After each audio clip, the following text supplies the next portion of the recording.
Estamos falando sobre o fruto do Espírito.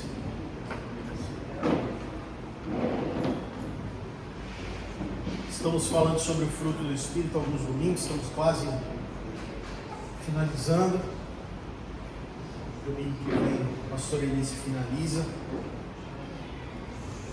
E se eu te perguntar o que é fruto do Espírito, para ver se você veio na aula que falou de amor, de alegria, de paz, de paciência, de bondade, de benignidade, de fidelidade. O que é o fruto do Espírito? Não? Ninguém sabe? Ninguém quer falar? Tímidos?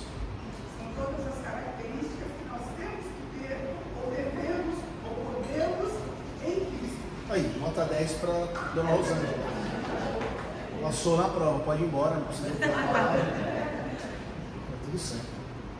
Mas são as características que identificam o cristão. O fruto é de quem? Não é meu, não é o fruto do Leandro, que eu não tenho capacidade nenhuma. É o fruto do Espírito Santo que habita em nós. Nós não podemos criar o fruto por conta própria, é fato. E o fruto é importante que você saiba disso. Eu demorei muitos anos para entender isso. A Rosângela me ensinou isso. O fruto é um pacote, beleza? E o foco está em buscar cada vez mais que nós sejamos parecidos com Cristo. E o fato é que nem todas essas frutas desse pacote amadurecem ao mesmo tempo. Mas o fruto deve ser um resultado da vida cristã. Então, tudo que tem sido dito, todos os pontos que a pastora Elise passou, mansidão, seja o que for, todas essas coisas que estão lá em Gálatas 5:22, tem que ser identificadas nas nossas vidas se nós somos seguidores de Cristo. Eu não posso escolher aqui, eu gosto da alegria, eu sou alegre, mas a paciência não é comigo, não. E por conta disso, quando nós ganhamos de presente esse fruto, através do Espírito Santo que habita em nós, que é o resultado da nossa vida, que é essas características que indicam eu e você que somos seguidores de Cristo, nós precisamos entender que não é só um presente, que existe uma tarefa, que existe um trabalho da nossa parte também, para poder viver isso, para poder estar cada vez mais fazendo com que essas coisas possam ser realidade nas nossas vidas, porque muitas vezes vai vir alguma coisa que você fala, não, eu vou dar um tapa na cara de alguém, mas aí você entende que você precisa amar, você precisa ter paciência, você precisa ter domínio próprio, que você precisa ter mansidão. E hoje nós vamos falar sobre mansidão. E aí, eu não tenho dúvida que a gente precisa de mansidão na nossa vida, senão isso não teria sido citado pelo apóstolo Paulo aqui em Gálatas. Agora, o que significa essa virtude para nós? Porque de todas as virtudes provavelmente nesse pacote, que é do fruto do Espírito, a mansidão é a mais difícil de ser definida, porque se trata de uma atitude que é interior, que tem um reflexo na nossa vida sim, mas é uma atitude interior, não é algo 100% externo. Muitas vezes não é uma atitude, mas é uma condição interior que nós assumimos antes de ter a atitude que vem na sequência. Só que muitos de nós pensamos, entendemos, e se você buscar no dicionário o que é ter mansidão, sobre mansidão, vai dizer que é algo suave, atencioso, bonitinho e tudo mais. Quando nós pensamos normalmente em alguém manso, me corrija se eu estiver errado, a gente vai pensar em alguém manso, mansinho, que bonitinho, que nem um felino, é um animal. Você vai olhar a foto que eu coloquei aí, você não vai dizer que um leão é manso, né? Mas você vê um gatinho, olha que mansinho, tchuc-tchuc, olha que bonitinho e tudo mais, você acha que é alguém fraco. Mas a definição bíblica de mansidão é muito mais rica, porque o Novo Testamento é escrito em grego, e aí eles tinham cuidado de ter claramente escrito e expresso em cada uma das palavras que eles criavam, que os gregos definiam, eles sempre tinham um desenvolvimento de cada uma dessas palavras, não era só algo jogado, era uma definição muito cuidadosa. Quase sempre cada palavra vinha com uma ilustração, e a definição basicamente baseada no grego do Novo Testamento é que a mansidão é esse poder sob controle que está aí na tela para você. E aí eu peguei essa figura de um leão e um cordeirinho, mas o grego define como algo, como se fosse um cavalo muito poderoso que havia sido domado. Essa é a grande figura por trás da palavra mansidão que nós vemos no Novo Testamento. É como a mansidão é como um animal selvagem que tem o seu poder sob controle. Normalmente cavalos que são domados são considerados mansos, eram selvagens, agora foram domados, agora são mansos. Só que o cavalo ainda continua sendo poderoso. Mas agora a força daquele animal que é domado está sob o controle daquele que é o mestre, daquele que é o dono, daquele que o domou. E quando algo parecido acontece com a gente pode dizer que quando Deus nos amansa, Ele nos mantém poderosos com todas as características e com todas as coisas que nós temos, mas sob o controle dele. Então nós precisamos viver mansidão como pessoas que estão sob o controle do nosso mestre. E a mansidão, ela poderia ser até, irmãos, considerada como o principal, o grande fundamento de você ter um espírito cristão, porque todos os que são verdadeiramente mansos são discípulos de Cristo. Todos os que são verdadeiramente discípulos de Cristo precisam ter esse espírito manso em você, em nós.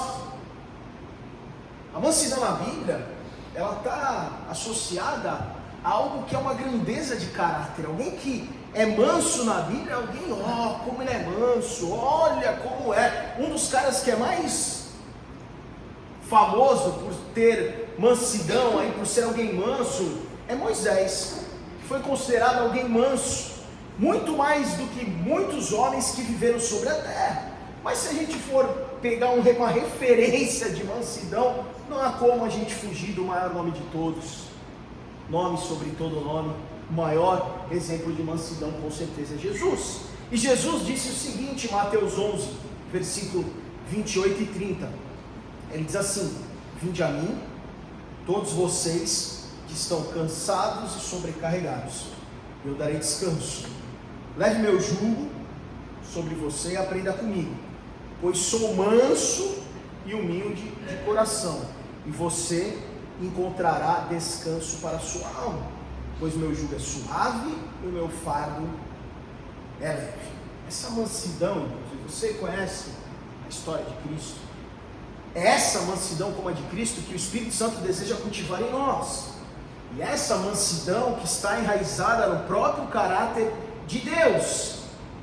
E de maneira muito real, Jesus foi a personificação dessa mansidão.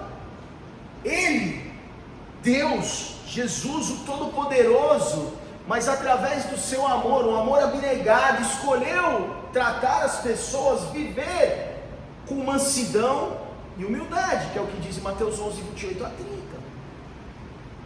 Um outro texto, na carta de Paulo, lá em Filipenses 2, 6 e 7, descreve essa mansidão de Jesus da seguinte maneira: seja a atitude de vocês a mesma de Cristo Jesus, que embora sendo Deus, não considerou que o ser igual a Deus era algo a que devia pegar-se, mas esvaziou-se a si mesmo, vindo a ser servo, tornando-se semelhante aos homens.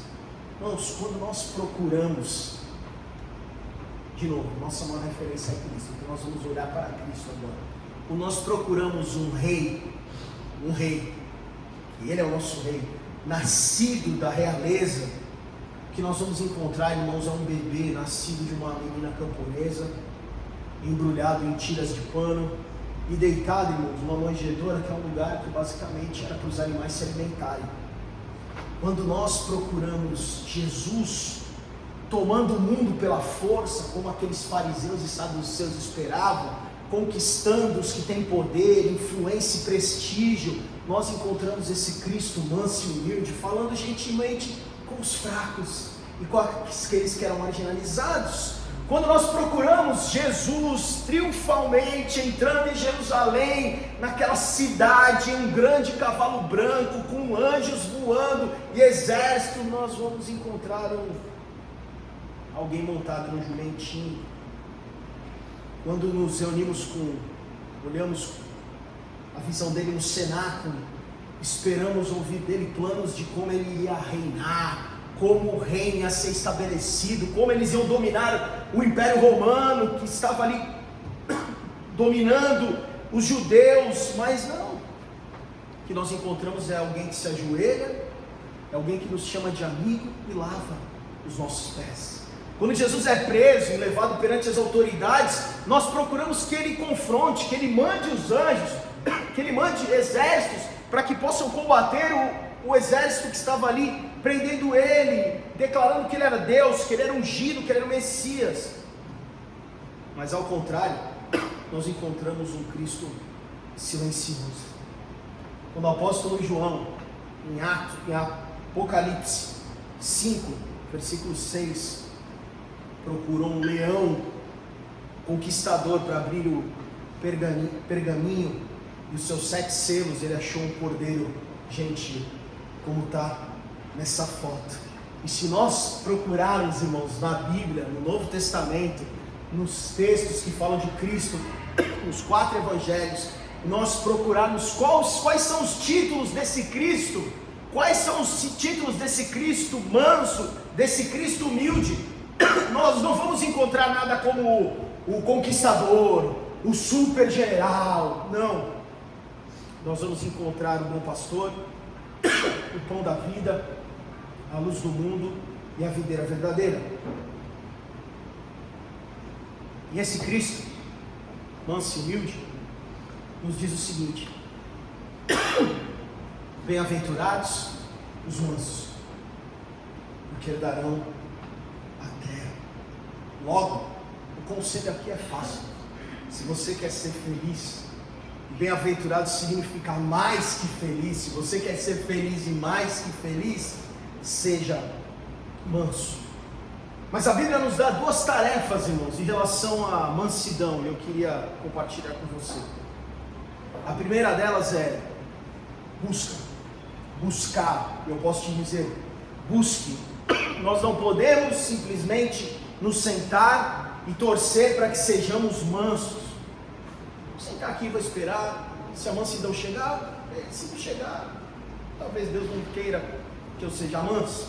Em 1 Timóteo 6,11 diz o seguinte: você, porém, homem de Deus, fuja de tudo isso e busque a justiça, a piedade, a fé, o amor, a perseverança e a mansidão. Busque. A palavra buscar, irmão, significa uma procura, significa uma perseguição. Você vai buscar, você vai perseguir até que você encontre algo, e você vai fazer isso de maneira incansável, até que você encontre essa mansidão, até que você encontre isso sendo uma realidade na sua vida. A segunda coisa, e o Caio estava vendo meu slide ontem, ele falou: como assim vista assim, papai? Quando encontrarmos a mansidão, nós precisamos nos vestir com ela, irmãos. É uma figura aqui, mas nós precisamos receber isso, e que isso seja realmente algo que a gente vista, a gente viva isso, por meio de um ato de vontade nosso. Nós precisamos decidir colocar a mansidão nas nossas vidas, assim como todo outro fruto, todas as outras coisas. Nós precisamos desejar isso e viver isso, assim como nós vestimos as nossas roupas. Colossenses capítulo 3:12 diz o seguinte: portanto, como povo escolhido de Deus, santo e amado, revistam-se, se vistam da profunda compaixão, bondade, humildade, mansidão e paciência. Isso nos dá a responsabilidade de buscarmos, nos vestirmos de mansidão. Essa é a tua responsabilidade, essa é a minha responsabilidade. Leandro, mas me ajuda, como é que eu vou pegar, onde eu compro essa mansidão, qual é a loja, qual é o shopping, como é que eu posso receber isso? E eu queria compartilhar com você, me permita 4 maneiras práticas pela quais nós podemos buscar e nos vestir de mansidão. A primeira delas, não deveria ser diferente, é oração. Ore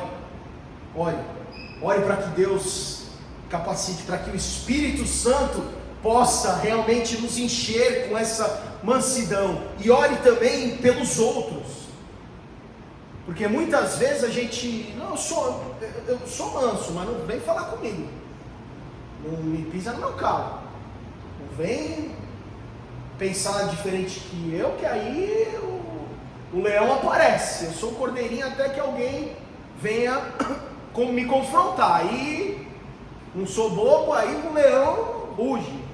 E que ruge o leão, Dudu. Vou tocar essa sempre. Quando nós oramos pelos outros, se torna impossível, irmãos, que o nosso coração seja duro, ou que qualquer tipo de raiva, ou que qualquer tipo de situação permaneça nas nossas vidas, porque nós estamos nos colocando diante do Pai.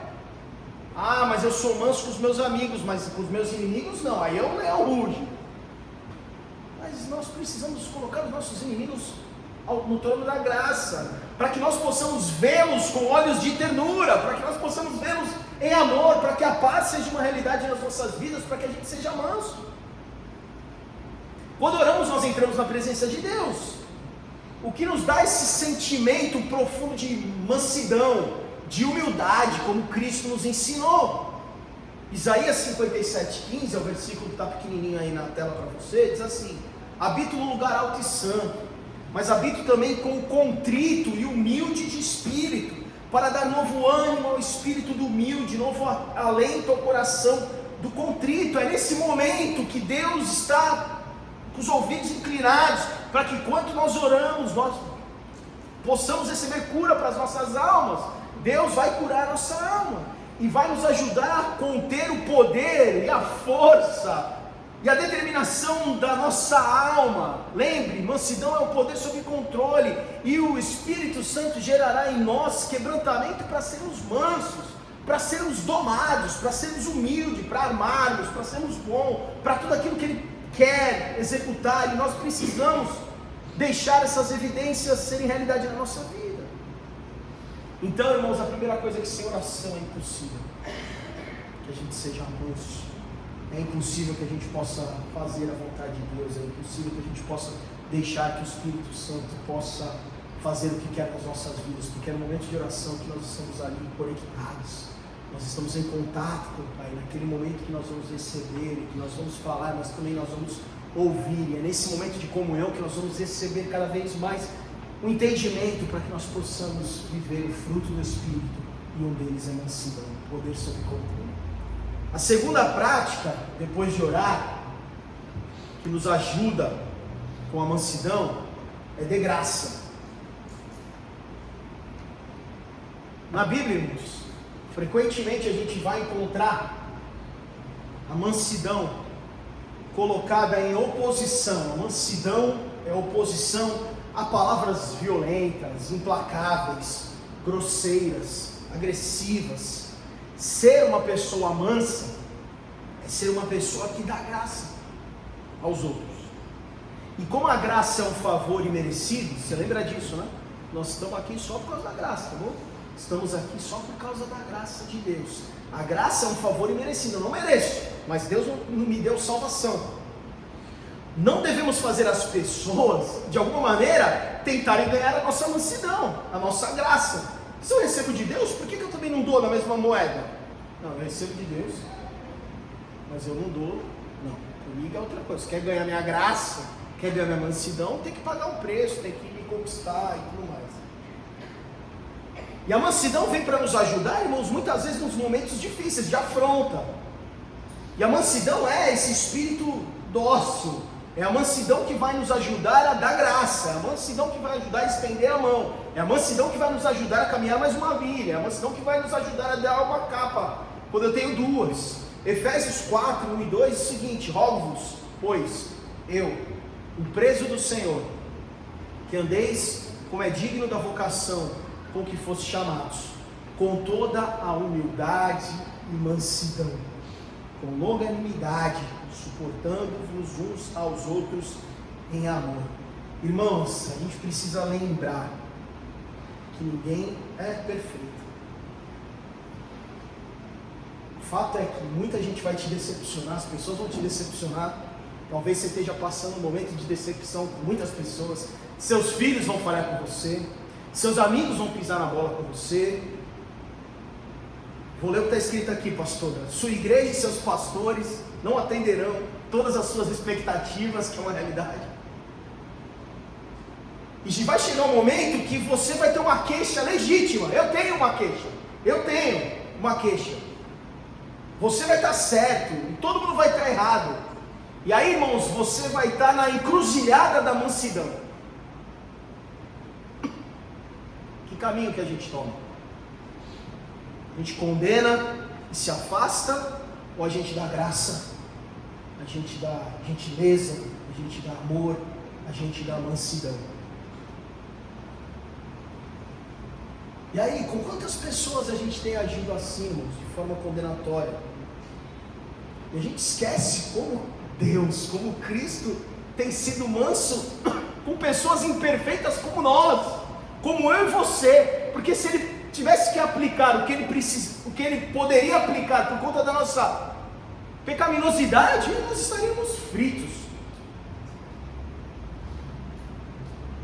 E aí nós temos uma escolha, nós podemos optar por viver nossas vidas decepcionados, zangados com todos ao nosso redor, ou podemos viver a virtude da mansidão e entrar, irmãos, na bênção de ter um relacionamento autêntico. E aí talvez você faça uma análise comigo: quantas pessoas nós perdemos, irmãos, nessa vida? Pessoas próximas, amigos antigos, gente que andou junto com a gente, que sentou na nossa mesa, e hoje a gente tem que mudar de calçada, porque a gente não consegue olhar na cara dessas pessoas. A gente bloqueia a rede social, a gente não tem liberdade para estar no mesmo lugar que elas, porque nós não aplicamos graça, mansidão, humildade, gentileza. Porque não é sobre o quanto pisaram na bola com a gente, é sobre o quanto nós somos mansos para permanecer na relação. É sobre o quanto nós damos graça para permanecer na relação. E a boa notícia, irmãos, é que Deus pode nos usar para consertar essas coisas, consertar aqueles que estão em algum momento, são canas quebradas e pavios fumegantes, como diz a palavra. Porque Jesus nunca rejeitou esses quebrados, marginalizados.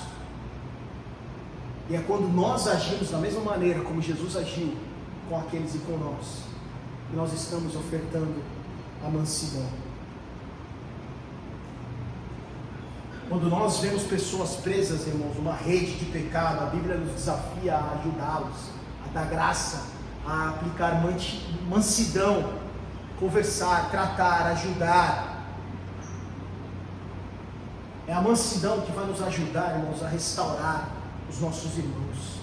Gálatas 6:1 diz o seguinte: irmãos, se alguém for surpreendido em algum pecado, vocês que são espirituais deverão restaurá-lo com mansidão, cuide-se, porém, cada um para que também não seja tentado. Você tem sido gentil com aqueles que pecam de maneira diferente do que nós pecamos? Porque nós todos pecamos, é um fato, mas parece que a gente quer que Deus tenha paciência com os nossos pecados e não quer ter paciência com os pecados dos outros. Ah, Leandro, mas é diferente, o meu é um pecadinho, porque o irmão é um absurdo. A gente precisa olhar para essas pessoas como canas quebradas. E precisamos, em algum momento, aplicar na vida dessas pessoas a mesma graça que nós recebemos de Cristo. Porque Jesus diz: aprendei de mim. E assim como Ele deu graça, nós precisamos dar graça às pessoas. Precisamos orar, precisamos dar graça. A terceira prática é gentileza. Para aplicar graça, a mansidão nas nossas vidas, nós precisamos de gentileza. Nós precisamos ser gentis, nós precisamos falar com gentileza. E as palavras gentis, irmãos, elas podem penetrar em um coração duro. Um coração duro, uma palavra gentil quebra qualquer situação. Ao descrever para Timóteo, Paulo, ao descrever para Timóteo como lidar com pessoas que estavam causando problemas na igreja, tinha um problema lá, Timóteo estava enfrentando um problema na igreja, e Paulo dá um conselho muito prático assim, 2 Timóteo 2,25, ele diz assim: deve corrigir com mansidão os que lhe opõem, na esperança de que Deus lhes conceda o arrependimento, levando-os ao conhecimento da verdade. O texto começa dizendo que a gente precisa corrigir. O conselho de Paulo para Timóteo: corrija. Correção aplicada, não negligenciada, mas faça isso com mansidão, faça isso com graça, faça isso com gentileza. E uma das melhores maneiras de cultivar a mansidão, irmão, sabe o que é? É monitorar a nossa boca. Tem uma pequena oração bem antiga que diz o seguinte assim: Senhor, suavize minhas palavras hoje, porque talvez eu tenha que comê-las amanhã. Nossas palavras têm poder, irmãos, de edificar os outros ou derrubá-los. Efésios 4:29 diz o seguinte: nenhuma palavra torpe saia da boca de vocês, mas apenas o que for útil para edificar os outros, conforme a necessidade, para que conceda graça aos que ouvem. Como anda a linguagem da gentileza na sua vida? Interrogação, pergunta para você. Como anda a linguagem da gentileza na sua vida? Sua casa, com seu marido, sua esposa, com seus filhos, com seus amigos. Irmãos, o mundo já é crítico o suficiente. Sabe o que falta? Alguém que nos diga o quanto nós somos lindos, o quanto nós somos inteligentes, o quanto nós somos brilhantes, como nós somos amados. Eu não tenho como não pedir para você olhar para quem está do teu lado e dizer que ele é lindo. Está lindo, hein? É linda, Patrícia. Tu é linda, hein? Cavanhaque, esse bigode.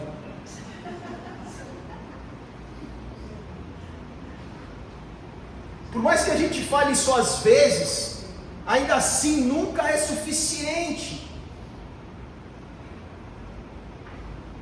E a gente pode espalhar a semente da mansidão, irmão, simplesmente observando o que sai das nossas bocas. E precisamos então equilibrar nossa fala.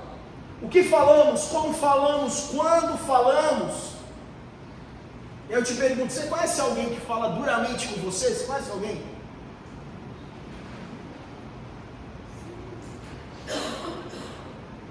Permita-me um conselho. Provérbios 15:1 diz o seguinte: a resposta branda desvia o furor, mas a palavra dura suscita a ira. É difícil, né? Quando alguém grita contigo, tu falar no mesmo tom, vai baixar o tom, fala mais alto, aí o leão aparece, aí o controle não tem poder, que fica sob controle de nada. E você? Você fala duramente com alguém? Provérbios 15:4 diz o seguinte: o falar amável é árvore de vida, mas o falar enganoso esmaga o espírito. Provérbios 25:15 diz o seguinte: com muita paciência pode-se convencer a autoridade, a língua branda quebra até ossos. Papais que estão aqui, muitas vezes é algo que a gente precisa de ajuda. Eu sou pai. Às vezes nossas palavras são tão duras com os nossos filhos, que a gente está fazendo com que eles se sintam canas quebradas, navios fumegantes, sentindo que eles não prestam para nada, que são inúteis, que não têm um futuro preparado para eles. Nós precisamos mudar isso. Eu te desafio a mudar isso hoje, para que a gente possa falar palavras gentis para eles. E aí eu te faço uma pergunta: quantas vezes por dia você fala que eles são importantes? Faça um exercício. Tudo bem que a gente ainda está no começo do dia hoje, mas quantas vezes você falou hoje para os seus filhos que você ama, que eles são lindos, que eles são importantes? Aos casados, Decidam ser mansos e não irritantes. Minha esposa está ali, eu sou meio irritante muitas vezes. Isso aqui eu preciso. E a gente pode fazer algumas perguntas. Minhas palavras estão sendo construtivas? Ou estão machucando, estão incomodando, estão chocando com o senso de valor e dignidade do meu cônjuge? Minhas palavras estão incentivando ou estão matando a chama de Deus na vida do outro? Como que vai essa linguagem de elogio no relacionamento? Tem um ditado que diz o seguinte: elogiar faz bem para quem o recebe e não empobrece quem o dá. Faz bem para quem recebe, não deixar pobre quem o dá, não custa nada. E eu procurei um estudo, eu achei de uma doutora em psicologia chamada Michelle Rosan, que ela fala o seguinte, que a coisa fundamental para que a gente possa enfrentar o estresse do dia a dia, se alguém não vive no estresse do dia a dia aqui, quem tem de 0 a 5 anos, talvez, depois disso já começa. O cara tem 10 semanas de prova. Tem todo mundo. E ela fala que a melhor maneira de enfrentar o estresse do dia a dia, sabe qual é? Fazendo elogios, comprovado cientificamente. É aquilo que eu já te perguntei: já fez um elogio hoje? Já foi gentil hoje? Gentileza, sejam gentis, falem com gentileza, que isso nos ajuda a ser mansos. A quarta e última coisa, fala sobre testemunho. Testemunhe com mansidão. Às vezes os crentes podem ser muito duros com aqueles que ainda não conhecem Jesus. Você já passou por isso? Uma vez eu estava no almoço com uns amigos de trabalho, e eu não sei qual foi o contexto, mas eu falei claramente: vocês vão para o inferno. Eles me olharam e falaram: o quê? Vocês vão para o inferno. Como assim? Está me dizendo? Eu sou bom, eu pago minhas contas, eu ajudo o centro ecumênico, não sei o que lá. A Bíblia nos lembra, irmãos, de tratar as pessoas com dignidade e respeito, não importa como elas estejam vivendo. Precisamos colocar nossa energia em viver a vida cheia do Espírito, para que o fruto do Espírito seja exposto ao público. Irmãos, quando nós vivemos isso, toda essa lista de Gálatas 5, 22, 23 vai ser uma realidade. As pessoas vão poder ver isso nas nossas vidas, não por nós, mas para que possa glorificar o nome de Cristo. Então as pessoas perdidas vão querer saber o motivo da esperança que temos. Por que tu é manso? Por que tu ama? Por que tu é bom? Por que? A gente pode falar: porque, deixa eu te contar uma história aqui. Irmãos, quantas vezes a gente se sente superior às pessoas, a gente age como se fosse dono da razão. Quantas palavras duras e sem sabedoria machucam as pessoas, destroem relacionamentos. 1 Pedro 13,15, o texto que está na tela, diz: antes, santificai o Senhor Deus os vossos corações, estáis sempre preparados para responder com mansidão e amor a qualquer que vos pedir a razão da esperança que há em vós. Irmãos, o maior obstáculo, vou refrasear aqui, sabe qual é o maior obstáculo para que a mansidão seja gerada em nosso coração? Você. Sabe por quê? Porque a gente acha que vale são as nossas forças, as nossas habilidades, que vale são aquilo que nós somos bons, nossos acertos, que de alguma maneira isso nos engrandece, nos torna tão certos e perfeitos, que nós somos melhores que os outros. Mais uma pergunta para você: quer se empoderar? Seja manso, seja humilde, seja como Jesus. Você vai andar a terra, você será mais que feliz, você será bem-aventurado. Quanto mais a gente estiver ouvindo a voz do Espírito, mais a gente vai se surpreender com as vezes que o Espírito vai nos aconselhar, deixar toda a soberba da vida de lado, para que a gente possa ser manso, para que a gente possa ter palavras mansas para com todos, para que a gente possa despejar graça, para que a gente possa testemunhar com gentileza. Porque a mansidão é o poder sob controle. E o versículo diz o seguinte: Colossenses é o último texto, Colossenses 3, 12 a 14, é o seguinte: portanto, como povo escolhido de Deus, santo e amado, revistam-se de profunda compaixão, bondade, humildade, mansidão e paciência. Suportem-se uns aos outros e perdoem as queixas que tiverem uns contra os outros. Perdoem como o Senhor lhes perdoou. Acima de tudo, porém, revistam-se do amor, que é o elo perfeito. Irmãos, a mansidão é o poder sobre controle, para que esse poder possa ser direcionado para amar. Mansidão é o poder sobre controle, para que esse poder seja direcionado para que a gente possa amar o próximo, amar a Deus e viver nas nossas vidas realmente o fruto do Espírito. Que Deus nos abençoe, que nós possamos buscar e nos vestir de mansidão. Amém? Vamos orar? Feche os olhos. Senhor Deus e Pai, nós nos colocamos diante de Ti, pedimos que o Teu Espírito reine nas nossas vidas.